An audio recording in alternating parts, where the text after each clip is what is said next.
Hi எல்லாருக்கும். இப்போ நான் செய்ய போகிறது வந்து ஒரு ட்ரிங்க், எனர்ஜெட்டிக் ட்ரிங்க்கு தான். அன்றைக்கி காமிச்சனே பொரியரிசி, அதில் ஒரு ஸ்பூன் எடுத்து மறுபடியும் அதை ஒரு ஃப்ரை பண்ணிவிட்டு அதுக்கப்புறம் அதில் வந்து கொஞ்சமாக சீரகம் மிளகு ரெண்டையும் சேர்த்து நல்லா நீங்கள் வறுக்கும் போது அந்த சீரகம் மிளகோட வாசனை வர ஆரம்பிக்கும். அப்போ நீங்கள் அதை எடுத்து நீங்கள் வந்து ஆற வச்சிடலாம். ஆற வச்சுட்டு அதுக்கப்புறமா வந்து நான் நைட்டு தான் ஃப்ரெஷ்ஷாக தயிரை ஊற்றி வச்சுருந்தேன். அதுலேருந்து ஒரு 1.5 கரண்டி தயிர் எடுத்துக்கிட்டேன்.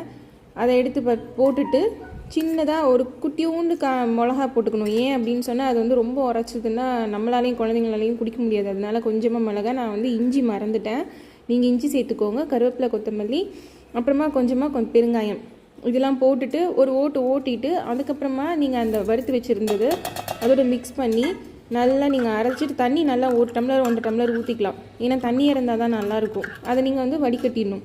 வடிகட்டிட்டு குடிச்சு பாருங்கள், ரொம்ப நல்லாயிருக்கும். சரிங்களா? ட்ரை பண்ணி பாருங்கள். பாய்.